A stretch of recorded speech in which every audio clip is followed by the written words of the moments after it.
I join local Facebook community groups in areas that I'm interested in acquiring property, and then I hire my VA to post with a certain frequency in the community groups with a script that I put together, and then um, I basically communicate with the people that reach out to me surrounding potentially being interested in selling their multifamily property.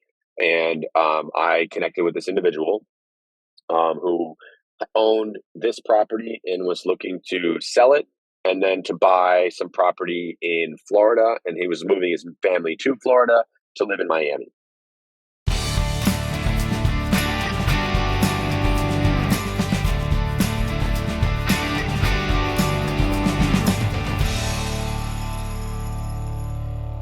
Hey, what's up, all my real estate peeps? This is Brian Lucier with another episode of the Why Not Real Estate Podcast. In 2024, we're starting to fill up the schedule. Tonight, we have a guest who has served our country in the Army. He is ex-military, and I'm thrilled to have him on our show. He's a veteran, an entrepreneur, a successful business owner of a strength and conditioning facility in Needham, Mass. In building out and managing his commercial business, our guest today has formed several valuable relationships, from legal counsel to coordinating renovations with contractors, creating investor network through his clientele. And our guest tonight uses his capital from his businesses to continually invest in his real estate investment portfolio, which I think is very smart. And I want to hear more about that as we get into the show. He has also managed to grow his portfolio to 134 units across Massachusetts and South Carolina in just 2 years. So I'm sure there's a great story there.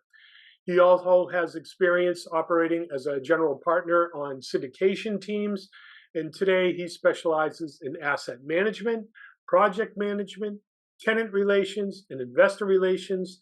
And the discipline and training he's learned by being in the military, I think, is just catapulted him into this extreme amount of success. So, ladies and gentlemen, my real estate peeps, it is my pleasure to introduce to you tonight on tonight's show, the Why Not Real Estate platform, Mr. Zack Gray. Zack, welcome to the show. Thank you so much, Brian. I really appreciate the enthusiasm surrounding the introduction, and I think it hit on a lot of great stuff, and I'm excited to be here with you guys and hopefully provide some value to your listeners and kind of dive deeper into some of the things that you kind of mentioned or alluded to in that introduction. Well, the introduction is all about you, and I'm thrilled to have you on the show. I know that you're friends with Andrew, Ryan, probably John, and a lot of our other guest members that we've had on. So I think we're getting the whole crew here. So the band is up and rolling. So if it's okay with you, I'd like to jump right in. Yeah, 100%, 100%. I think actually I'm actually partnered with every person that you just mentioned. What a wonderful world it is. So, Zack, the first question I'm going to ask is, I know you're in real estate now. You've got over 100 units in just 2 years. That's some phenomenal growth. But what did you do, and what was your experience before becoming a real estate investor? So kind of a multitude of things, and I'm happy to dive back. Um, I've had I've had a lot of jobs. I started working when I was 14 years old. Um, Coolest job I've ever had was actually in college. I actually used to set up, run, and facilitate, um, and then effectively operate as a card dealer for Texas Hold'em charity tournaments. Um, super cool job. Uh, Happy to talk about that, but I think from like a professional standpoint, I have worked most of my professional life as a personal trainer at a luxury fitness facility called Equinox. I recently separated from them during the pandemic and started my own business, which now I I currently operate a strength and conditioning facility. It's roughly about 4,200 square feet in Needham, Mass, outside of Boston, and that's sort of what I do on the day to day, in addition to my real estate related endeavors. What's the name of your company? The fitness center. Uh, Gray's Anatomy. That's too funny. Used Yeah, to it's watch that and it's program. yeah, and it's actually simultaneously aimed at. It's actually purposeful, aside from it just being like a pun. I think the biggest thing is that the majority of the people who watched Grey's Anatomy during probably the '90s and the early 2000s would effectively be sort of, at the time, probably young adults, 25 to 35 ish, give or take. And I think if we fast forward 20 years, one of the big one of the big just like revenue streams for our business is we run a significant amount of youth athlete training, and we train a lot of high school athletes. So effectively, a lot of those people who were actually familiar with and watching Grey's Anatomy in the '90s and early 2000s are now effectively in a position where they're 45 to 55, and they have kids, and those kids are, you know, our target audience. And I think that in order for the kids to participate in our programs, we have to, um, our avatar effectively is trying to recruit the parents to be intrigued by our services. And I think that sort of spurred our interest in kind of naming the business accordingly. So you held some really cool jobs, some fun jobs, all the way up to becoming an entrepreneur, running your own business. You were trained at Equinox Health. You probably learned the ropes there, and then you transitioned over. I'm going to drill down there a little bit because that's kind of interesting. What do you think your biggest challenge was from going to working for a fitness center to opening and running your own? What was that learning curve like? I think the biggest challenge in running your own business is, I would say, pretty much like staff relations. I think that just management of people, people are really difficult, and I think that communicating on a consistent basis your intentions and what is sort of what your expectations are. I think it's a really challenging task, particularly for people who have sort of a mentality of, go go go. I think you tend to, myself included. I think that I tend to operate full steam ahead, and I think at times it can leave people feeling sort of misinformed, or sort of not adequately informed. And I think that that's one of the ways in which my business partner, who collaboratively helped open our strength and conditioning facility, and I worked alongside at Equinox. I think that one of the reasons why I sought him out as a partner was because that was sort of a particular strength of his, and I had no particular interest in managing staff. So effectively, he manages staff, and then I do everything else. Interesting that you found strengths to compensate for what you didn't want to do. That's very smart.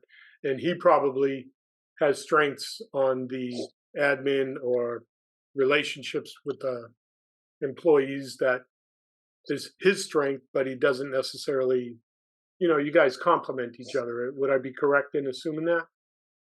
Yeah, I would agree with that. I think that the stuff that kind of really drives me is like more strategic. Like I like to focus on strategic direction of the business. I like to focus on the financials. Despite the fact that I'm running a strength and conditioning facility and pursued personal training, my degree is actually in finance. So I have I have some pretty significant experience just from a academic background in management, marketing, things like that nature. I like doing I like doing the marketing work. We have a marketing consultant that I collaborate with. So I do a fair amount of that work. I also like the sort of the strategic direction stuff that I talked about. I like doing the financials.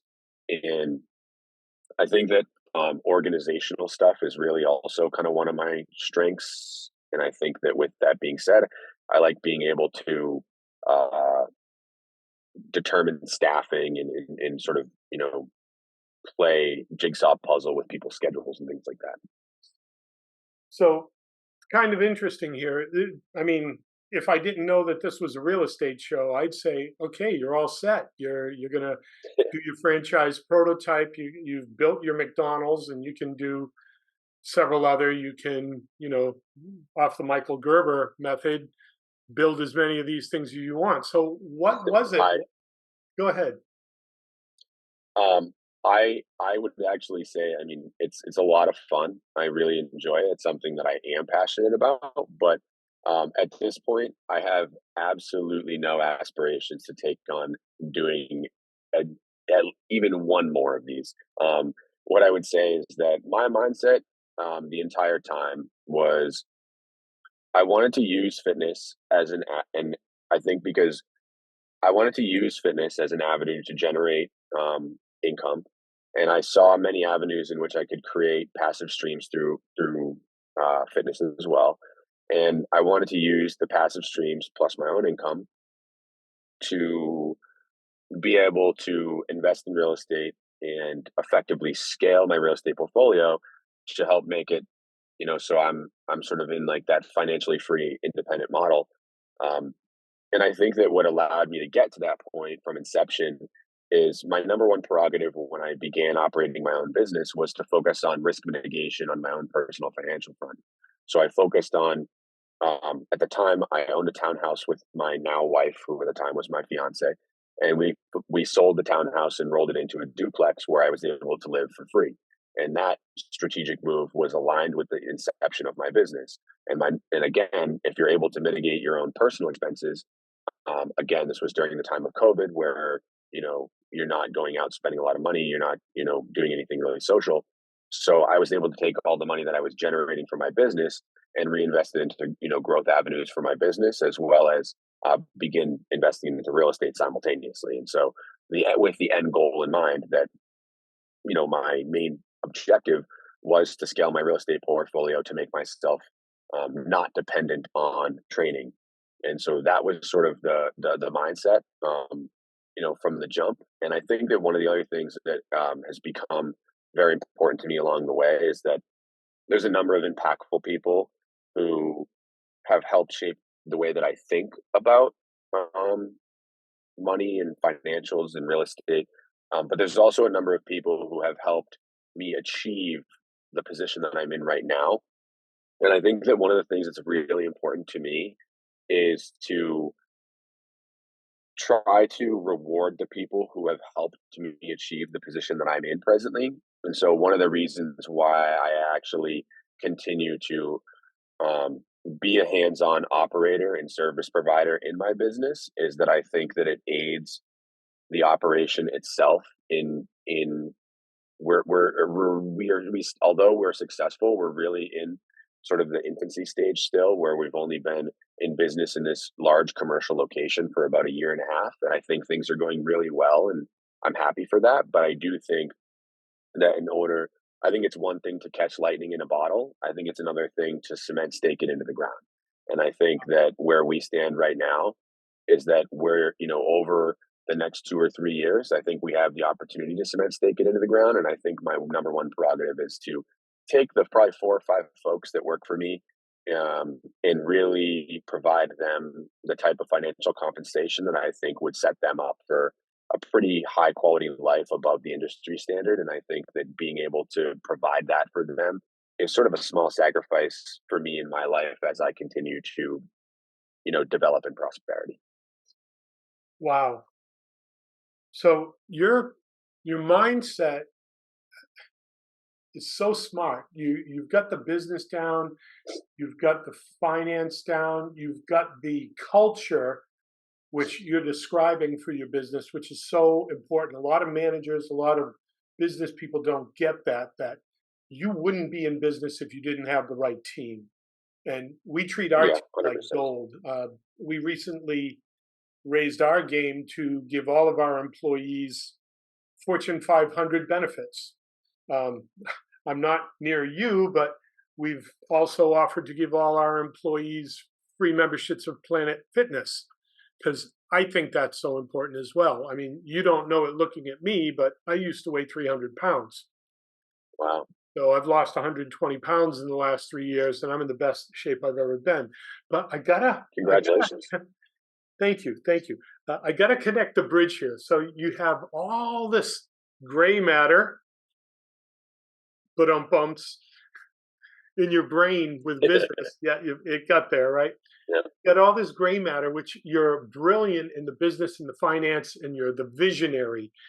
In traction, you would be the visionary. So that's great. What was 100%. it? What was that light switch moment that, I mean, you've got all these other options on the table. What influenced you to think, okay, wait, maybe there's something in real estate? What was it?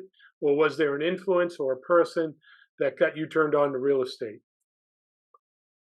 Yes. So during my time in which I was training at Equinox, I had a client. I had a multitude of clients that helped shape my viewpoints.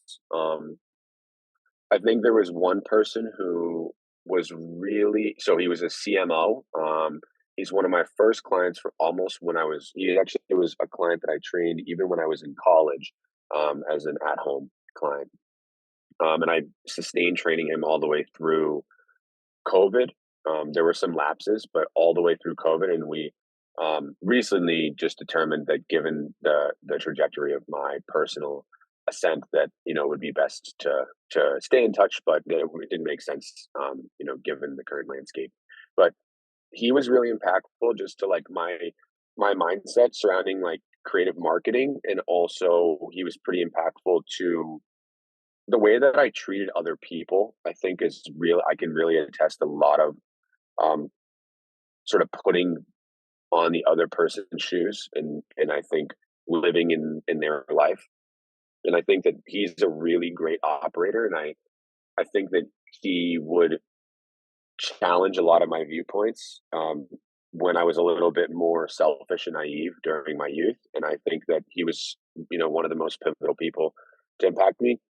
One of the other individuals, he was actually the CFO for HUD, Fair Market Rent, in Greater Boston, and uh, he would talk to me a lot about their real estate related endeavors, and I think I learned a lot about real estate in that sort of sector.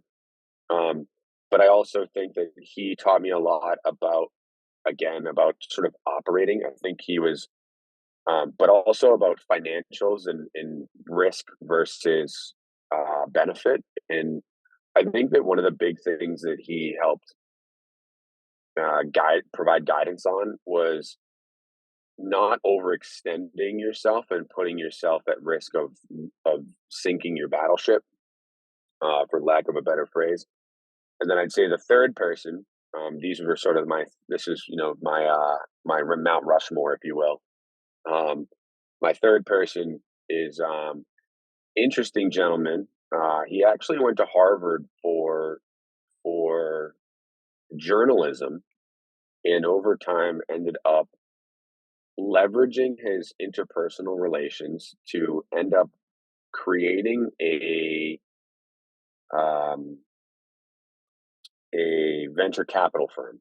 And his venture capital firm invests predominantly in real estate, but his sort of specialty is in opportunity zones. And I think this is one of the real areas where things started to click for me. And he started talking about things like tax code, depreciation, using depreciation to offset business earnings, how to mitigate capital gains through opportunity zone investing. There's a lot of deep financial stuff. And because I had a decent financial backing, I sort of understood it to a high degree. Um, and I think that that was one of the things that really sort of piqued my interest.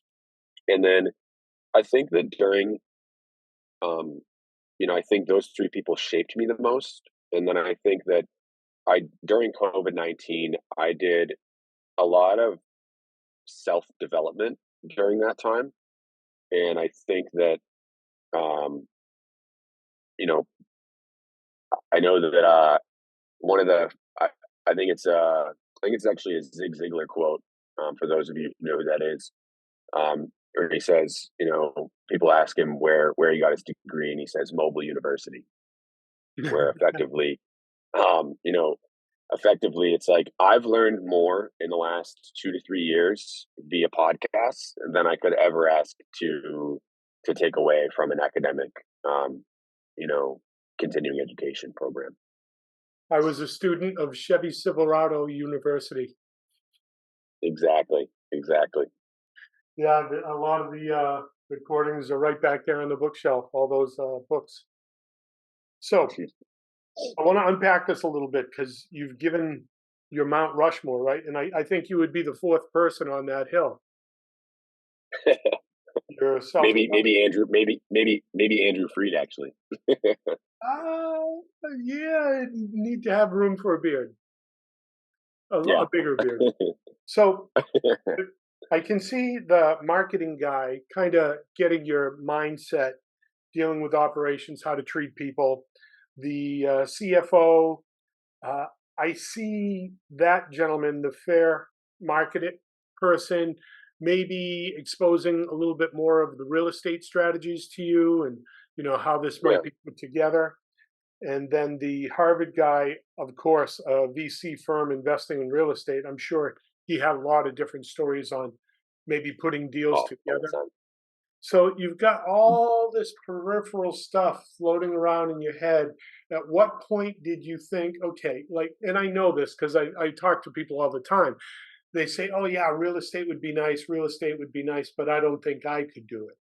What was that light switch moment that triggered you to say, I can do this?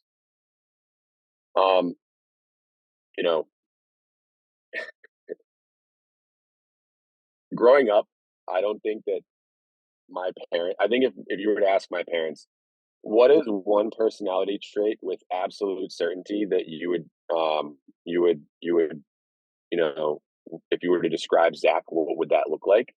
And I think that it would take a half a second for them to say, Zach's not exactly short of self confidence. And I think that, and to unpack this a little further, I remember having a specific story as a kid where we were at our house and we were renting at the time, and my mom told me, to behave, and that there was a guy who was going to be coming by, and that she was going to be giving him our rent money. And I was really confused because I said, "Well, this is our house. Why do we have to pay to live here?" And she's like, "Well, it's not our house. It's his house." And I said, "No, it's not. It's our house." And she said, "Well, that's not really how it works. This guy owns the house. He bought it from the bank, and then we effectively pay him to live here." And I said, "So he bought it from the bank, but then we pay him." And I said, "So why don't we do that? Why don't we be him in this equation?" And she's like, "Well, it's not that easy." And I said, "Why not?" And she said, "Well, you have to have money to give. You have to have a small amount of money to be able to give the bank, and then they'll give you the loan on the property. You pay, you would get paid as the owner, and then you have to make a payment to the bank, but you get to keep some for yourself." And I said, "So what happens if you had a lot of them?" She said, "Well, you have a lot of money." And I said, and that was the light bulb moment for me where I said, that is it. I said, "I'm going to do that." And I was like, maybe 9, 10, 11 years old. Yeah. And I didn't understand any of the conceptual stuff at that time.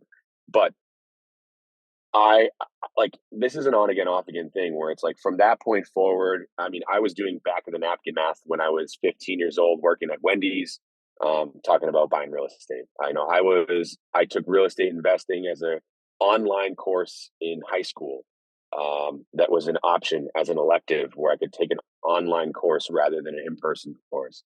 I took real estate investing in college because I knew it was something that I was interested in. Like, this has sort of been like an innate, like, intrinsic want in something that I was in pursuit of, um, from inception, because I looked at it from a standpoint of, this is one avenue where people are paying down your mortgage, you are going to ultimately, 30 years from now, own the property. When you are 30 years from having purchased, you were going to own the properties outright, in which you have your retirement fund paid for by others, and effectively, I don't, and it's like I don't see an avenue here in which this doesn't make sense. At 9, 10, 11 years old, you asked the magic words, why not? Yeah, Yeah, you got yeah. it. Oh, you got it a long time before I did, so that was great. Yeah, yeah. So, yeah, that was awesome.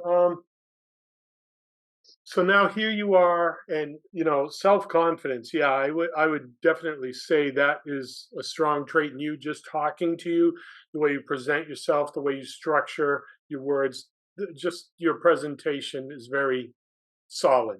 So you have Thank you. that. It comes out. Um, Looking back now, so how many years have you been an investor in real estate? I have owned real estate for at this like we're filming this podcast in January. I've been an investor in real estate for 2 years and 3 months. You're killing me. Wow. Wow. Yeah. Yeah, you're going to be explosive. I want to have you back on the show when you hit 5,000 units. I don't know if we'll get to that point, and maybe we do. But again, it's like, don't get me wrong. I think this is a lot of fun, and I do love it. I love it more than I love it more than I've probably ever loved pursuing anything else. And the reason being, though, is because every other person you encounter is also equally obsessed with the pursuit. And I've never been in a position from a working standpoint where the people that I encounter are obsessed with working towards the same outcome. So, in your 2 years, 3 months of experience, it's not much of a jump back in time. This next question has two parts. So, the first part is I ask, what advice would you give yourself back when you were starting? And now, with your experience moving forward, what advice would you give a newbie starting out? So, we'll take the first part of the question. What advice would you give yourself starting out? Um, there's a couple things. I think that number one would be to, from the second that you begin, from the second that you begin expanding your network in real estate, I think that you need a systematic way to track all of the people that you encounter, and you need a way to track their name, email, phone number, and contact information. Like, you just and provide some general loose notes on it if need. That's a bonus. But I think that really what it comes down to is, in real estate, you're always operating in the microcosm that is your immediate market, at least from inception. And you are going to encounter the same people over and over and over and over and over again. And I think that the more intentional you are about building your CRM, or your sort of relationship management system that allows for you to be able to keep track of all the folks that you have in your network, the easier that is going to make your life as you begin to scale. And it doesn't matter which endeavor you intend to take and which portion of real estate you intend to operate in. This is as simplistic as whether you are a wholesaler, whether you are a realtor, whether you are an investor, whether you like multifamily, whether you like short term rentals. It does not matter. The more connections that you have in your network, and the more that you can tap into them easily, this is going to be super impactful when it comes to scaling your portfolio, when it comes to things like partnerships, or raising capital, or um, wholesaling deals to other investors that may not meet your buy box. All of the above. No, not now. Thank you. Bye. Apologize about that. They've been trying to fix the air conditioner here, and I told them I was on a podcast. I told them not a good time. So, the CRM system, did you find a system that works for you? Yeah, my immediate partner, Andrew Freed, and myself, we use a system called Follow Up Boss. I think that we just like that offering, and I think that we have begun using that.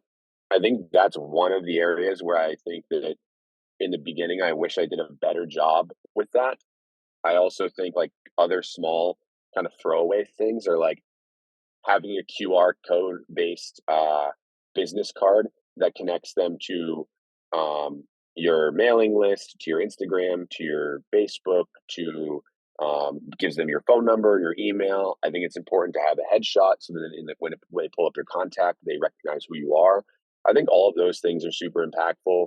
Um, I think other things like I just wish I started sooner. Like I wish I just bought a three fam when I was in college, and I rented it out to kids that I went to school with. Like, and it's not that I didn't have the financial means to do that. Like, I worked full time while I was in school because I didn't know any different. Like, my entire mindset was like go as hard as possible every day, and like that's always been how it is. Zach, how old are you? I just turned 30. 30. Okay. I started my trek at 38. Within 5 years, I was a multimillionaire. You started at 28 or 27 plus, and in Yeah, 2 years, you're already a multimillionaire. that's right. You are going to reach where I got a lot sooner than I got here. The It wouldn't numbers. have happened. It wouldn't have happened without friends. Real estate is a lot more fun with friends. Yeah, it is. It is. Definitely is. But I want to like give you some hope there. I mean, the only person you're going to compete with for the rest of your life is you. And you're well ahead of the game. You know, I always mention the gap and the gain, right? The gap is where you see yourself where you want to be, or the other way. You never look backwards. That's the gain, right? But now, if you look back 2 years, over 130 units, that's Yeah, phenomenal in 2 years. Some people won't achieve that in a lifetime. it's persistence, man. And the energy that I'm taking into this year. I mean, we have some pretty lofty goals for the year, uh, but I think the energy that I'm taking into this year is, um, it's 2024. And I think when you think about the number 24, I don't know about you, but I'm a pretty big sports fan. And the one thing that 24 signifies to me, can you guess? I'm not the biggest 24, sports fan. I'm going to say that's something okay. related to Taylor Swift. That's I okay. got nothing else. 2024 is the number of Kobe Bryant. And for anybody who knows anything about Kobe Bryant, he actually crowned the term Mamba mentality, which is it's just a relentless work ethic and devotion to self improvement, which is it's like you're not competing against the guy next to you. You're not competing against your opponent. You're waking up every single day competing against yourself. And I think that that's really the energy that we're taking into 2024. I'm not a huge sports fan, but I do know Kobe Bryant worked out 3 times a day. And just based on his numbers, he was able to scale out his trajectory because he was doing that amount of workout. He was able to crush his competition because he was miles ahead of them in his practice routine. I think what he said is effectively, he just said, I simply have more reps in the game than anybody else. And what it comes down to is if I have more reps in the game, like it is impossible for a young person to catch me That's right. because they will never be able to perform as many reps as I have. So they will not be able to match my efficiency. And I think that that's like that mentality is effectively how I attack. It's like if I wake up every single day with the intent of, if I wake up before everybody else and I work longer than everybody else and I put in more effort than everybody else, like everything else is just going to work out. So all this is awesome sauce here. I want to bleed over into a newbie starting out. I mean, a lot of this stuff works for a newbie well. The CRM, uh, starting sooner, the 24, putting in all the extra reps. Is there something specific you would advise to a newbie starting today? If I was advising a new person getting started, my number one, so like where I would start is start digging through bigger pockets, start grabbing some real estate related investing based books. Um, and I think that additionally, the sooner that you begin getting to your local meetups, the more impactful that is going to be towards your ability to feel comfortable in making change in your own life, because you're going to be surrounded by other people who are making positive strides. And when you're around other people making positive strides, you are the company that you keep. And I think that independent of those items, I think you're going to learn a lot. I think you're going to have more tools in your tool belt to understand how to break into real estate. And I think that that's the advice that I would give to those folks looking to get started. Increase your education, grow your mindset, increase your network, your net worth. And I think it was Jim Rohn quoted as, you become the average of the 5 people you hang out with. That's right. That's right. Couldn't be more accurate. So we're going to jump into a deal now. And Yeah. of your 134 units, I think I'm familiar with the Bedford portfolio. Give me a breakdown, like numbers. Bedford is how many numbers? This deal was how many numbers? That deal was how many numbers? Break down the 100. Yeah. So you know, we syndicated a deal in New Bedford that was 69 units. Um, I didn't find that deal. I was brought into that deal by my network and with the intent of assisting in capital raise. Um, the other one of my other larger deals. These are the two larger deals that kind of helped amass that large quantity of units. But um, was a 32 unit in South Carolina, outside roughly, it's like right outside of Charlotte, North Carolina. Um, and that was actually brought to me as well by someone in my network. And this again just kind of attests to the point that I made earlier, where it's like real estate's more fun when you do it with friends, when you agree to partner with people who are your friends and are in your network. They basically just bring you deals and you decide, whether you want to be a part of it or not. And I think that the more access you have to good deals, I think that the more deals that can get done. And I think that you have a lot of ability to just grow your portfolio. I think those are two of my larger deals.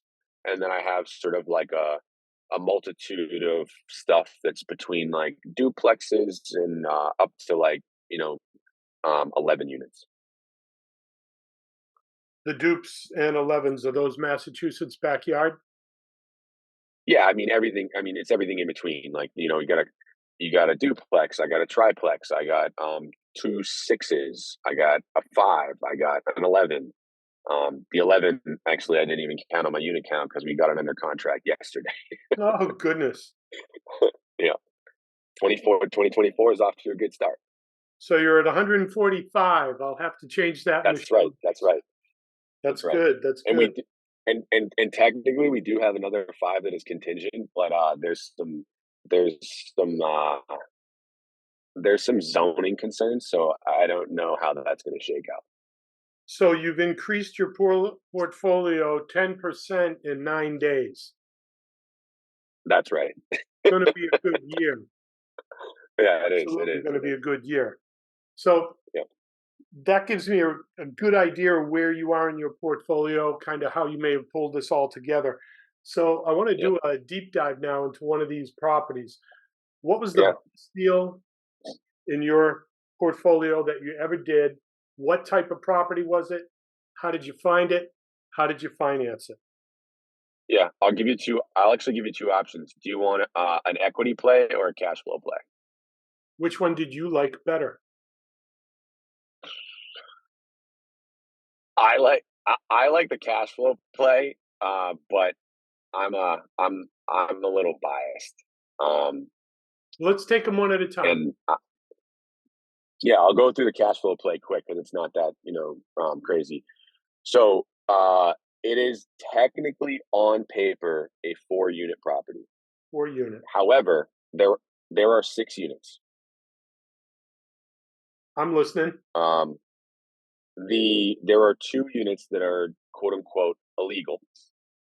Um, now, what we have done in order to kind of navigate that situation, they're deemed illegal because they have one means of egress.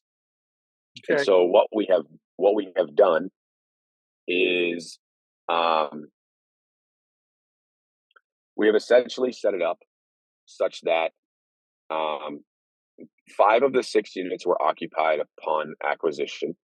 We were able to work with the tenants, determine all of their deficiencies, walk through and fix a number of their deficiencies. There were a couple capex items that we had replaced upon acquisition. We bought the property at, and again, this is Massachusetts, so be wary of the numbers, but we bought the property at 908,000, and there was a seller credit associated with closing costs. Um, we put a total of 45K into the property, so we're in it for 953. Um, and the what we did is we renovated one of the units, and then what we did is this property had been flagged by the town for these illegal units. Um, and so I knew that this was going to be a situation where the town was going to be potentially sniffing around. So what I did is I basically went to the tenants on the second floor and I said to them, I said, the tenants on the top floor need to have emergency access to your second forms of egress. We're going to give you we're going to give you a credit towards your rent that's reducing the cost of your rent. Um, and, effectively, this is going to make your life better. And then what I said to the tenant on the top floor is that, um, you know, basically you will have a means to a second form of egress. And that what we're going to do is we're going to sign this contract as one apartment. And so both of the tenants signed the contract as one apartment. So I have a tenant at will. It's a month-to-month lease. So I have a tenant at will agreement with a month-to-month lease in which the tenants are both making separate payments. However, they culminate to make up the full amount for the quote unquote 1 unit. And then I presented the leases to the town and said, hey, I have these units on the up and up. They're rented as singular units. And that's how we navigated that situation. That property brings in $11,500 a month, and we're all in on it for 9,500. I mean, sorry, 953K. The property on average right now, we fixed a lot of the deficiencies. My investor on that property gets paid a 9 pref. So he gets a 9% preferred return. Wow. I get paid a management fee. And after my management fee and after I pay him his preferred return, um, we both on average have been taking home between $900 and $1,300 a month each Each. afterwards. That is a Each. smoking deal. That's Yep. really good. So And Yep. So in that situation, my investor put in 245,000, and he is on average walking away with 36,000 a year. So you can do the math on that, I absolutely will. right? So I think that I don't know what that looks like. What does that look like? A 15? Is that 15%? 36,000 divided by 245,000. 14.7%. How's that for a return? He's going to make his money back in 7 years, every penny. That's right. That's right. And we also effectively forced, almost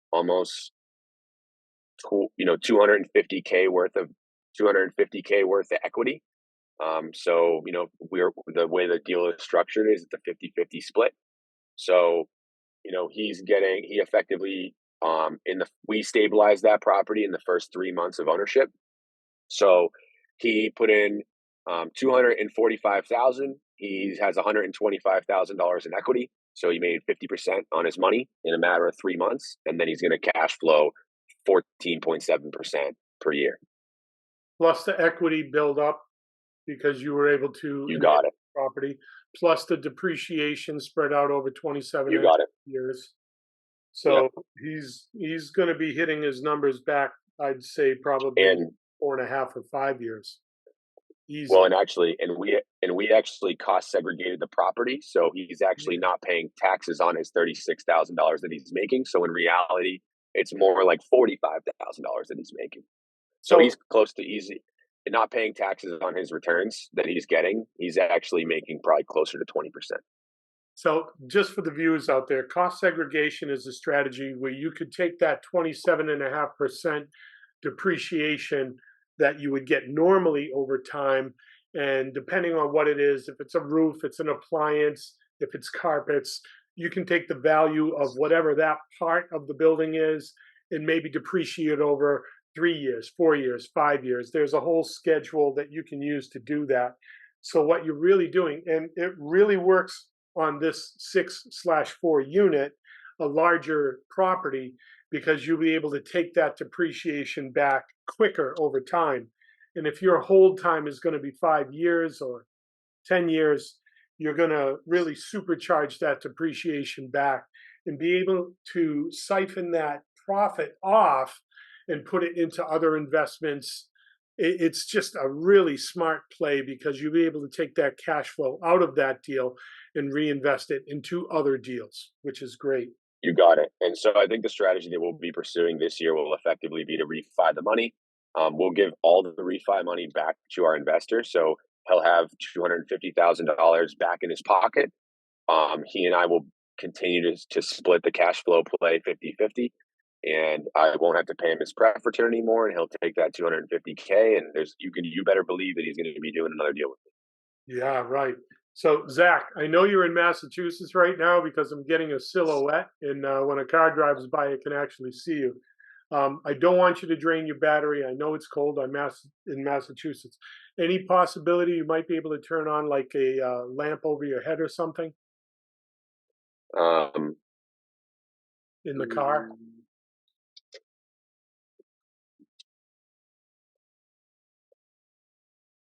We'll go with it. Okay, we'll go with it. Worst comes to worst, I'll get a picture of you and just put it there on the screen while you're talking, so it's not dark. So I want to jump in here. We know what type of property it is. How did you find it? MLS? I found that property, and actually, this is funny. One of the areas that I think is the most underappreciated strategies to finding properties is I found this property through a Facebook community group. I am not shocked. I have heard that strategy several times. So tell me a little bit about that. What was the seller's situation? I mean, obviously, if they're putting it on Facebook, they're trying to maybe say no. It was not posted on Facebook. It was me. So I join local Facebook community groups in areas that I'm interested in acquiring property, and then I hire my VA to post with a certain frequency in the community groups with a script that I put together, and then I basically communicate with the people that reach out to me surrounding potentially being interested in selling their multifamily property. And I connected with this individual who owned this property and was looking to sell it and then to buy some property in Florida. And he was moving his family to Florida. to live in Miami. So, wow, never heard that strategy before. That was really cool. So Yep. you connect with this guy. You I've just actually acquired four deals that way. wow, all through the same Facebook strategy with the VA, Yep, different groups though. different groups. So it was pretty clear cut. This guy reached out to you. He told you what he needed. You were able to satisfy his need. He packed, went to Florida. I got to go back to this. What you did with that lease was brilliant. Because I know putting in a staircase from a third floor, just figure 10 grand a floor. I mean, now it's probably 15 to 20 with COVID prices because I don't think materials have come down. So instead of spending $30,000 to $40,000 on egresses, you used the gray matter between your ears and came up with a lease provision, which a piece of paper and words was able to satisfy the town, satisfy four tenants, because I'm guessing you had to do this on two sides of the property for egresses. Satisfied four You got it. tenants. That's, I mean, being able to come up with those ideas is worth gold. And seeing a situation from a different, Yep. it's like my background is marketing and graphic design, and there's an old joke: how many art directors does it take to change a light bulb? The answer is, does it have to be a light bulb? So, so, Exactly. so without unpacking the numbers here too much, what do you think that 6 unit is worth today in today's market? I think that if you were able, I think it's probably close to 1.2 or 1.25. So you probably have 150K in equity on top of everything else.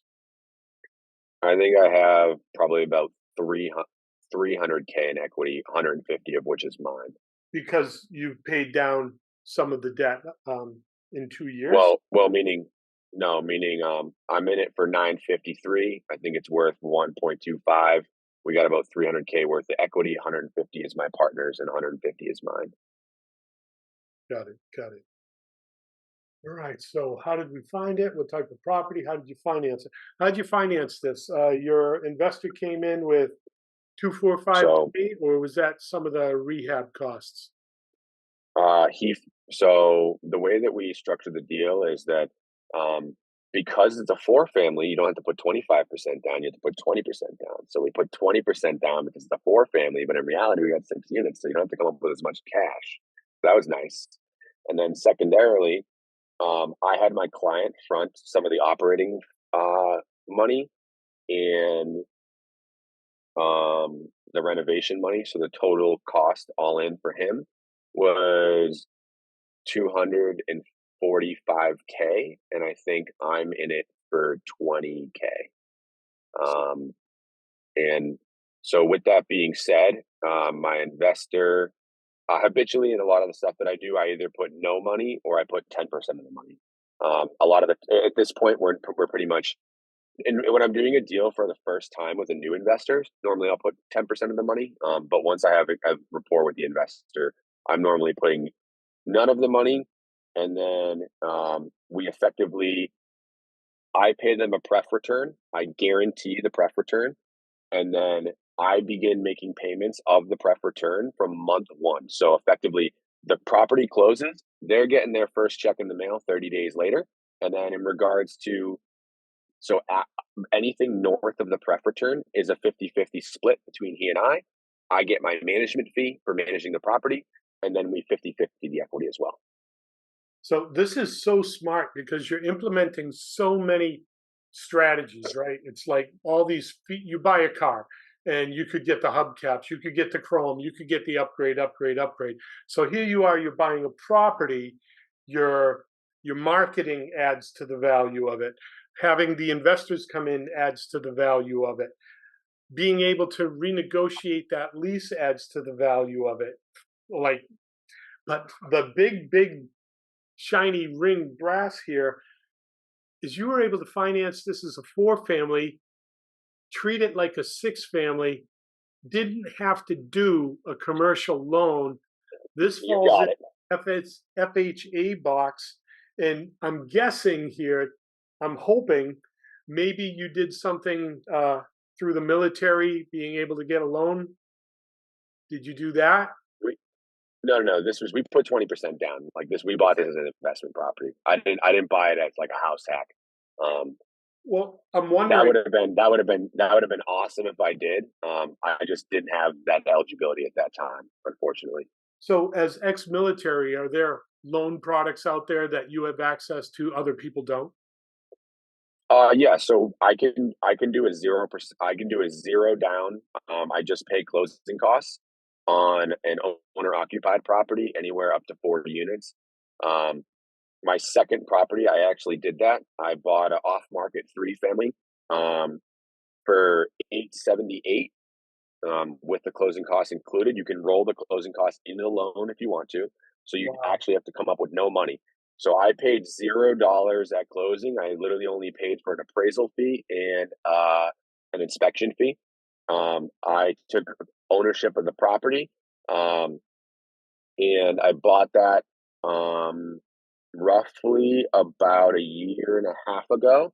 I bought it at 878, and it recently appraised for 1,075,000. So I've made about 200K on that property in a year and a half.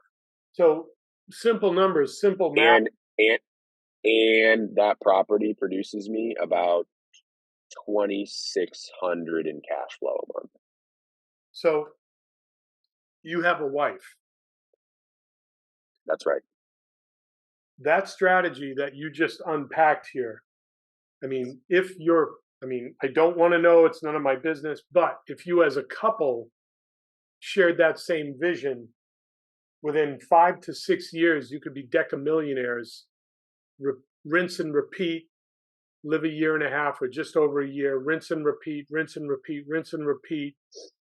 And the leverage of the money you'd be able to reinvest using that military product of 0% down, or even if it was 3.5% down as an owner occupied unit, the trajectory of growth that you could amass off of that is staggering. Yeah. I think that my wife and I, the way that we approach this conversation is um, five about 2 years ago when I began this whole process. I said, name me all the things that you would like to have in your perfect life. What would that look like for you? And Wow. I said, name me all the things that you would love to have. What would the house look like? What would your life look like? What would my life look like? What are all the things that you want? And I said, great, let's write them all down. And I said, here's the deal. I said, let's make all those things happen. But I said, we can make all those things happen in 5 years. I said, give me 5 years. I said, 5 years, you put up with my BS and all the shenanigans that come along with it, and we'll get there in 5 years. And so we're 2 years in. So Wow. that gives you an insight into where we know what we're doing. Being able to have your spouse share that vision is priceless because Yeah. you guys will get there. You absolutely will get there 5 years from now. My God. Wow. All right. Well, I'm conducting an interview. I think I got to get back to work here. I'm I'm sucked in by your story because it's so exciting to hear the opportunity that exists out there. You know, you talk to someone and you brought ideas to the table here that I've never heard on another podcast. Just that being able to rework that lease is gold, right? So Yeah. I'm really conscious. I don't want your battery to die, so I'm going to move this We still forward. got some we still got some half life, so we got plenty of time. Well, whatever you did is a lot better because I can see your face. So thank you. Good. So Good. yeah, do you want to talk about the equity play? Yeah, I'm happy to. In regards to the equity play, in regards to the equity play, What type of property? um, It's a 3-family in Worcester. Same deal sourcing. We Oh, bought it off of Facebook community group. Again, the individual reached out to me privately. We negotiated the property. I bought, so it was 3 units. At the time of buying it, it was a 3-bed, a 2-bed, and a 2-bed. And so it was a 7-bedroom, 3-bath, and there was a stone garage, like a brick, I mean, kind of like it was, concrete. Um, so what we determined was we took the units and there was a means to add an additional bedroom to every unit. oh, So wow. we took the 3-bed, made it a 4-bed. We took the 2-bed, made it a 3-bed. We took the 2-bed, made it a 3-bed. So we now have a 4-bed, a 3-bed, and a 3-bed. So now you got 10 bedrooms and 3 bathrooms. All of the property, all the units have in-unit washer and dryer, which is what they came with. The rent on those units is $2,300 for the first floor. It is $1,600 for the second floor, and then it is $1,800 for the third floor. So we're looking at 3,400 plus 2,300, so 5,700. But where this property gets really juicy is that we took the garage, and the garage is a 2-bay garage, and we took, I don't know, $100 to $200 worth of plywood from Home Depot, and we effectively made a nice divider that divides the garage into 2 separate bays. And now what we got is we got 2 storage rentals that people can use. And what we actually determined is that there was an individual who came by. He was actually interested in renting both the bays, and it actually gets better from here. So he's interested in renting both the bays, and a couple months in, he says, "Hey," he said, he's like, "I own a motorcycle. I own a, he's like, I do a little bit of small engine repair on like snow blowers and on like some small machine-esque stuff." He said, "I'm kind of interested in just like, I like hanging out here. It's a cool little man cave setup. Um, he's like, it's a good place for me to escape um, the missus." And he liked having, the ability to, have the freedom and hang out. And he said, "What's up with the upstairs space? I noticed it's a little bit banged up." So there There was, it was above a, the garage? there was a loft space that was really disheveled, and it was like simply just a whole bunch of floorboards thrown down. So he swept up all the debris that was in the loft, cleaned it all up.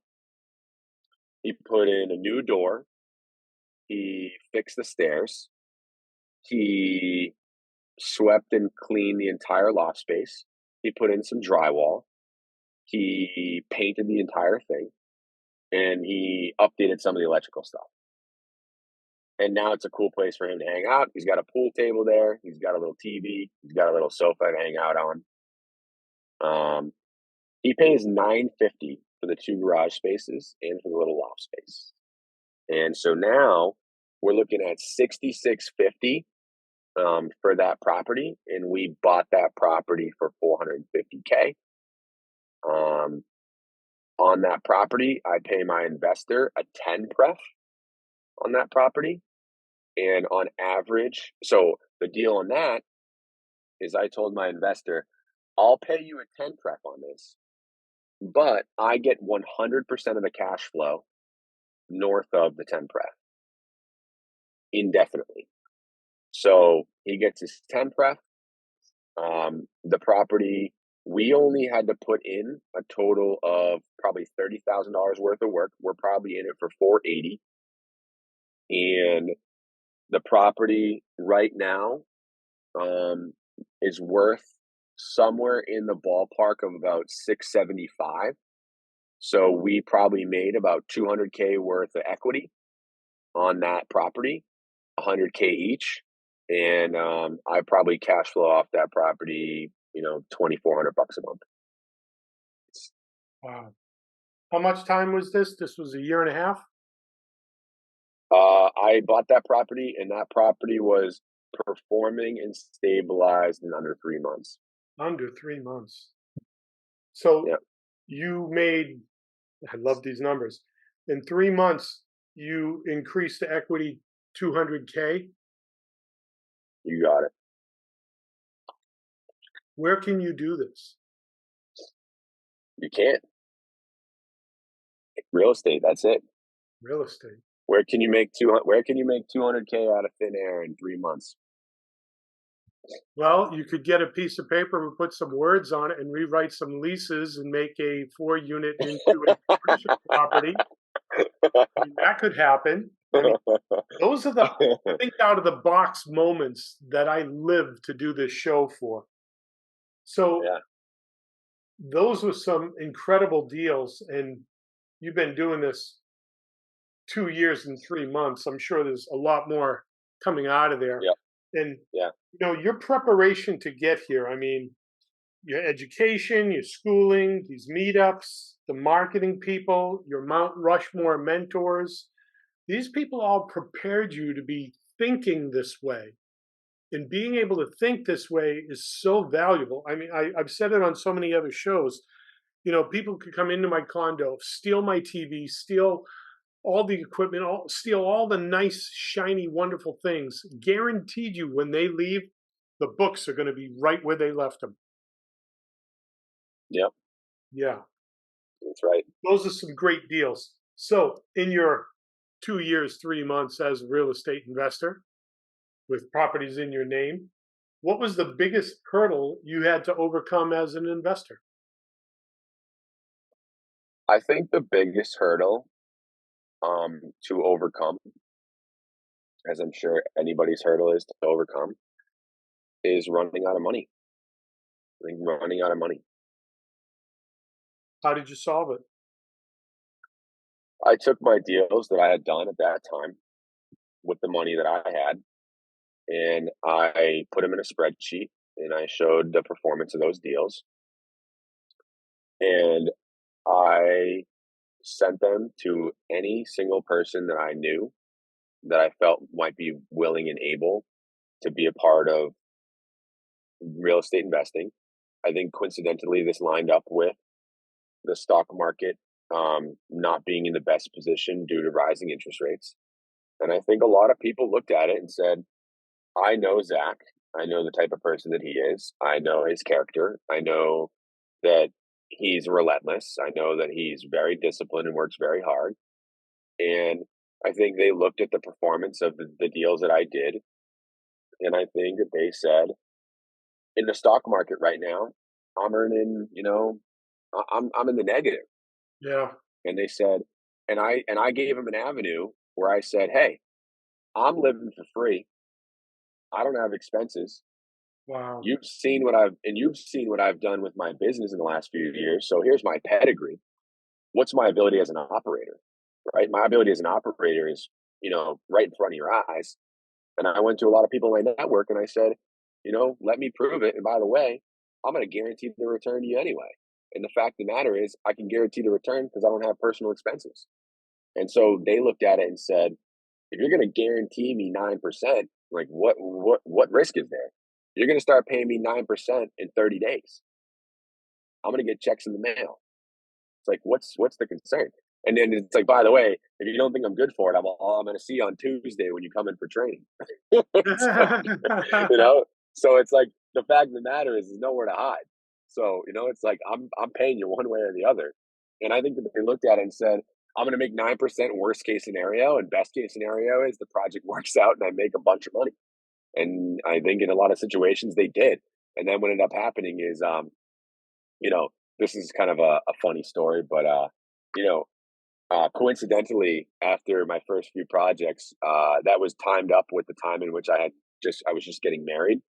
So I had just got we coordinate the wedding. I invite all my clients. I invite all my clients that were in long term clients of mine, and the long term clients of mine are the people that I would only consider asking to do this type of stuff. Um, I'm not going to ask somebody who's I have a new relationship with. Sure. So I take all my long term clients that would consider investing in deals with me, and some that were on the fence, and I took all the ones that had done deals with me, and I sat them all at the same table. And so at my wedding, guess what they talked about? Training and real estate with Zach. And so, you Yeah. got three people that had a really positive experience, and now you got three people that now want to invest money in your deals. Yeah. So that was a great play. Played that strategy time over time because, well, Yeah. there's a couple of things you mentioned. You said the risk and rewards. What's the worst thing that could happen? Best thing that could happen. We were sitting out looking at the ocean this morning, my wife and I having that exact same conversation because investors will look at, what's the worst thing that could happen? I might get burned 20, 30, 40 grand. If everything works right, what's the best thing that could happen? In 3 months, I make 200K equity. Yeah, I'll Yeah. do that deal. I'll do that deal all day long. And then all your investor table at your wedding, the hardest day for our investors were when we slid the Italian envelope across the table. And they opened it up and said, "What's this?" It says, "We're paying you off. The deal's done. You're all set." And they were sad because it's like, wait, wait, wait. What's next? Do you have another deal? Because while they were in the deal, they liked telling their friends, "Hey, I'm in this real estate deal. It's cool. I'm getting this return. I don't have to change toilets, deal with tenants, or any of that stuff." Yeah. They were in a real estate deal. So the That's right. saddest day for our investors when we paid them off, and the first question out of their mouth was, "What's next? What do you got?" Wow, That's great, right. great stuff. So, anything else you want to share on the equity deal? No, I think that's pretty much it. All right. So I love asking this question, and the answer usually comes out semi purple. We'll see if we end up there. Was there a book? I mean, I know that you mentioned in high school you took some real estate training online, but was there a book or some other event or training in as your experience as a real estate investor that had an impact on you? Biggest impact book for me is a book called Go Giver. Go Giver is my biggest impact book. Do you know who's that by? Uh I believe it might be Bo Berg. I will be able to find it. Tell me Um about the book. Why that book? it is Bob Berg. Bob Bob Berg Berg. is the name of the guy who wrote that book. Reason why it was the most impactful for me is that I grew up in a world where my parents didn't have a lot of money. I was always resentful of people that had a lot of money. Um, and I always operate from a standpoint of scarcity. Like I always operated from a standpoint of like, I don't have a lot. I need to conserve. I need to be calculated. I need to save every penny. I need to be financially literate. I need to be frugal. I need to not spend. And and I think that all of those things allowed for me to prevail and end up in a position where I had the liberties to be able to pursue real estate. And what changed is that when when you reach a certain threshold and you rely on other people to increase to scale, to be productive, to um, improve your operation, to improve your ability to improve your operation, that is where that mindset has to change. And I read the book Go Giver at roughly around that time, And what I realize is your number one prerogative as a business person is to take the people below you and to and to endlessly convey that you have their back and to show ways in which you are rewarding them and you're doing it strategically to incentivize them or to entice them to continue um to work with you and to trust you and um to map out for them how you're going to help them achieve what they need and want in their life. And in doing that, what you end up with is you can, no matter who you are, if you hop in a boat and you are the strongest MFer in the planet and you row down that stream or that river as fast as you can, I can guarantee I can beat you if I got any people. Guarantee. But Leverage. the fact of the matter is, people don't think that way. People operate from a mindset of scarcity because that is what has brought them success. And when you get to success and you know what that looks like, you need to operate from abundance. You need to be able to approach those people who you rely on, and you need to reward them because they're the people that have helped you reach that threshold. And they're going to be the people that help you reach the next threshold. And that is what changed for me to be able to go from, owning 10 units and making a little cash flow, and having a cool little business that I ran by myself, to partnering with one of my old colleagues, cutting him in on passive revenue, um, incentivizing my employees by providing them stake from an NOI standpoint. You get a certain percentage of NOI. Not only do you care about how much money we make, but you care about spending money in an excessive way, wasting money. You also care. Now I got a guy who PMs for us. He PMs for me and Andrew and property manages a whole bunch of our stuff, and we cut him in on deals. Now this guy's getting cut in if he finds us a deal. Now this kid is 18 years old and is an absolute stud. And he shows up and manages all of our properties and deals with all the headaches. And he is learning an immense amount at 18 years old. And he's getting equity staked in deals, a small percent. But if we do 15 to 20 deals a year, you do the math. And then next year, we're going to do 30 or 40 deals.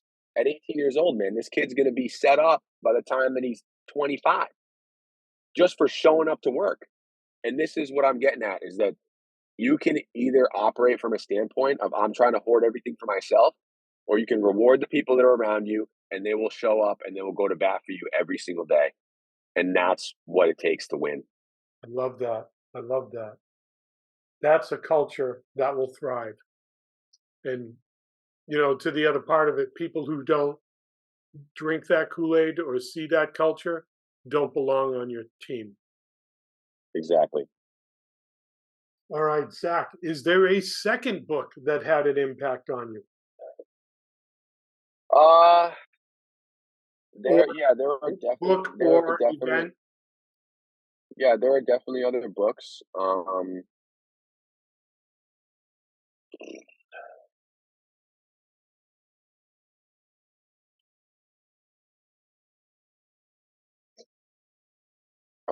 A couple other ones, like I really like the book Limitless. I think Yes. that's a Jim Quick book. Yes, it I is. like Limitless. I like Limitless by Jim Quick. Um, I also like. I mean, everybody likes Rich Dad Poor Dad. I like, but what's another one that I also like too is There's a Limitless. book Jim. called a book called the Alchemist. Yes. That has nothing to do. Has nothing to do with business. Really, it has to do with uh, like mission or reasoning in life. What is your mission? what do you want to do with life? What do you set out to do? What do you enjoy?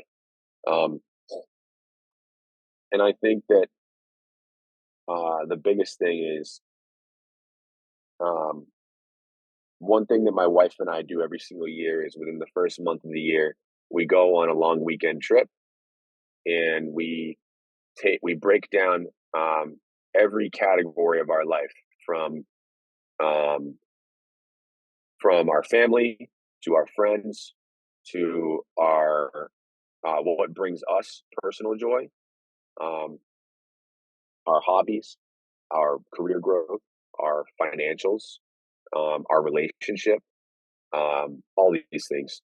And we break them down category by category, and we write down what's important for us in the coming year and what we're looking to achieve. This has been super impactful towards me and my wife being synergistic in regards to understanding what is important to each other throughout the year, supporting each other in the things that matter most to each to one another. And I also think that it's a really good practice um, for you to like look at things like what are things that I want to do to optimize my health.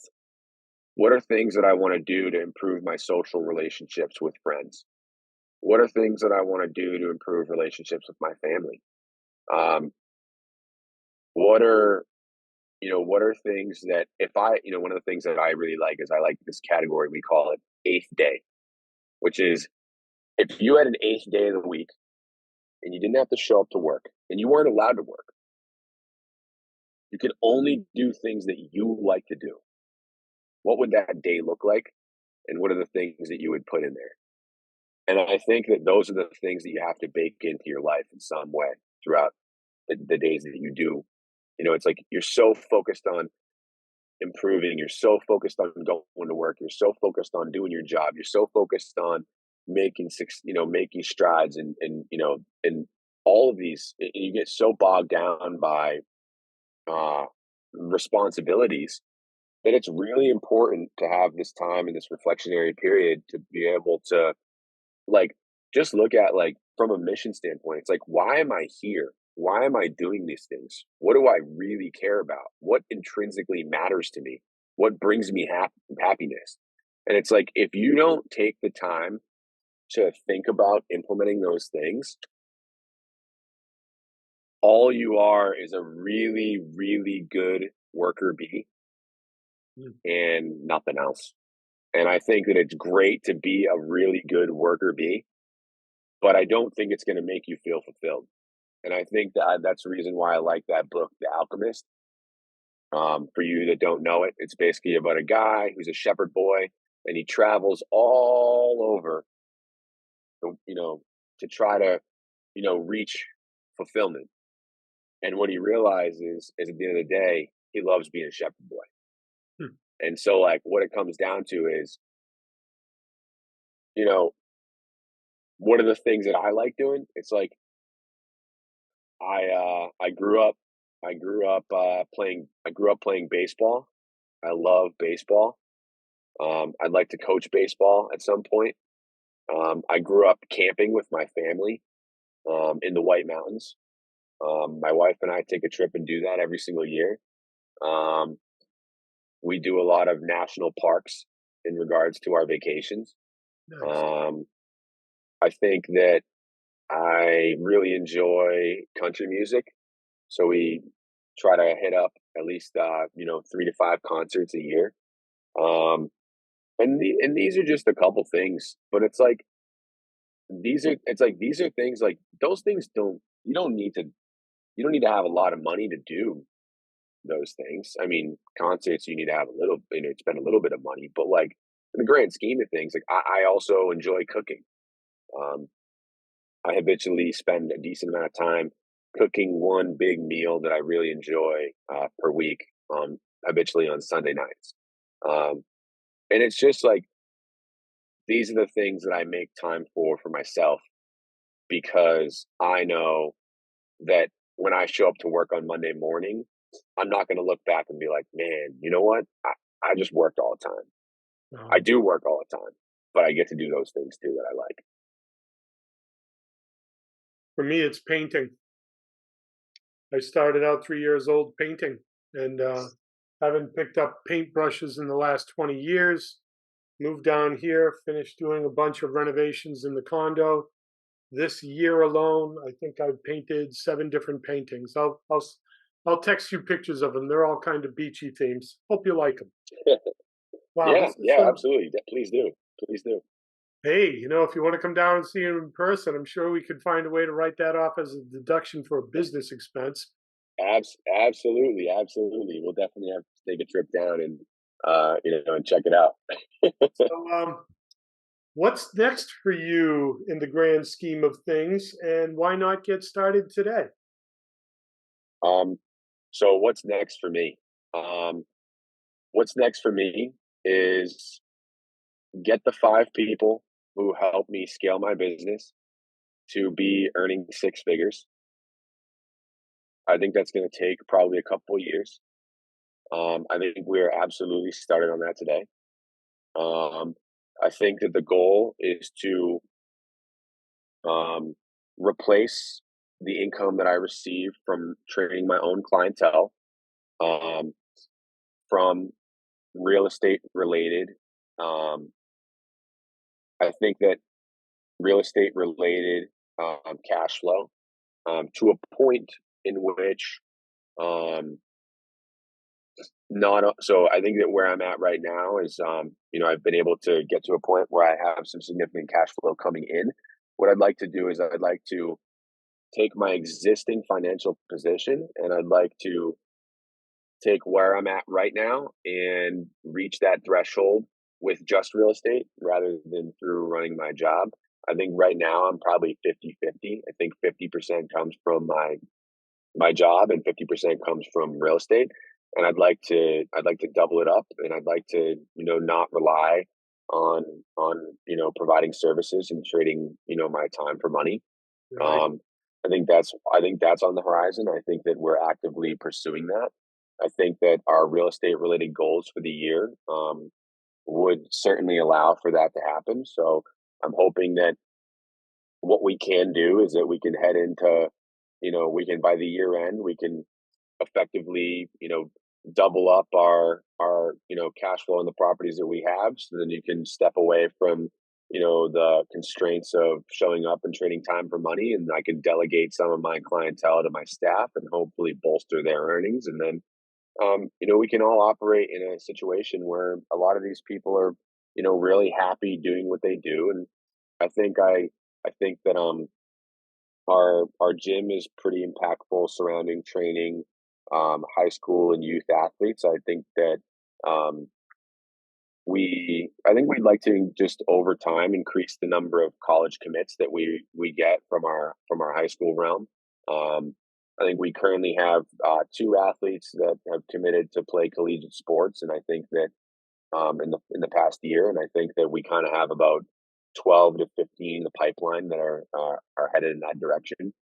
So I think that those are a number of the things that I'm passionate about, and I think my wife and I are going to take a really really practical route in in regards to just buying a very non luxurious single family home.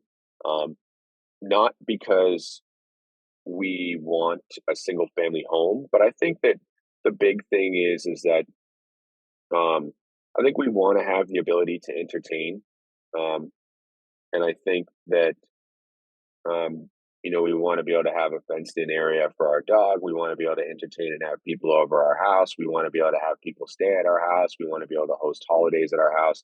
I think a lot of it is more family oriented than it is about ourselves. Um, And I think that, my wife and I plan to begin having kids in the next year. And I think one of the parts that I had said to my wife is that in this in you supporting me in this journey, when we decide to end up having kids, that I will make a promise to you that when we end up having our first kid, we will at least be in a single family home where you feel happy, comfortable, safe, and um, I think that we agreed that taking the route of a non-luxurious option will allow for us to continue to aspire to reach our goals together, and that we will continue to scale our real estate portfolio moving forward. And I think that's kind of what's on the horizon. This has been a great interview. Thank you, Zack. A lot of really good life stuff in here, not just the real estate. I love the eighth day concept. That's going to resonate with me for a while. I'll be thinking of that for a while.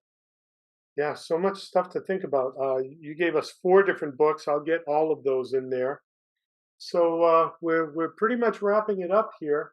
For our listeners on the Why Not Real Estate podcast, if they want to get in touch with you, how should they reach you? Yeah, so the best way to reach me is through Instagram. My Instagram handle is at the 1099 mindset. We're connected on Instagram, and now I know it's you. Love it. Love it. Nice. All right, I'll definitely start checking that out. Any other way you want people to reach out to you? Or you want to do it through Instagram? Yeah, I think just through Instagram at the 1099 mindset would be great. If you're interested in acquiring your first deal and have questions, feel free to reach out to me. If you if there's something complex that you're dealing with and you'd like some advice on how to handle it, I'd be happy to help.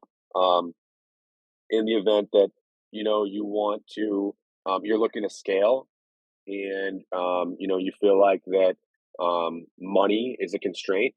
One of the things that I'll mention is that anybody, anywhere who finds a deal, who is looking for people to partner with, me and my partner are always open to working with people that got a deal. It's like when you have a good deal, money is not a problem. So if you're looking to partner and you want to be able to take down a deal that otherwise you couldn't take down, hit me up. And lastly is we are always in the market of buying. So if you guys are looking to sell something, please reach out to us because we never stop buying. Wonderful, wonderful. Zack, I cannot thank you enough. This has been a great show, a lot to unpack. I think I'm on 5 pages of notes here. So as I go through and put this all together, be more than happy. I'll get you all the footage. You can use it for your social media, the final cut. I'll make sure you have that as well. Anything else you want to share with us before we wrap this up? No, I think that's about it. Thank you so much, Brian. The pleasure has been absolutely mine. Thank you. So, ladies and gentlemen, again, Mr. Zack Gray, the gym in Needham, is that correct? Gray's Anatomy? That's right. And if you're in the Boston area and you ever want to come get a lift in, you can come anytime for free. And does your real estate investment company have a name, or is it the 1099 mindset? Yeah. So me and my partner, we operate as Freedom Management. Freedom Management is the name of our partnership in which we buy and execute deals together. Excellent. I'll make sure I have all that in the notes so people can reach out to you if they want to get fit or if they want to get financially fit. You've got a couple different avenues for them to follow up there. Well, again, Yeah, absolutely. The pleasure has been all mine. Thank you so much for being with us tonight, Zack. You believe it or not, you've topped the record here. You're at 1 hour and 42 minutes for a podcast. That's phenomenal. You have a lot to share, and I want to thank you for that. So, yeah, ladies and gentlemen, again, my guest, Zack Gray, and my name is Brian Lucier from the Why Not Real Estate podcast, signing off, and we'll see you on the next show.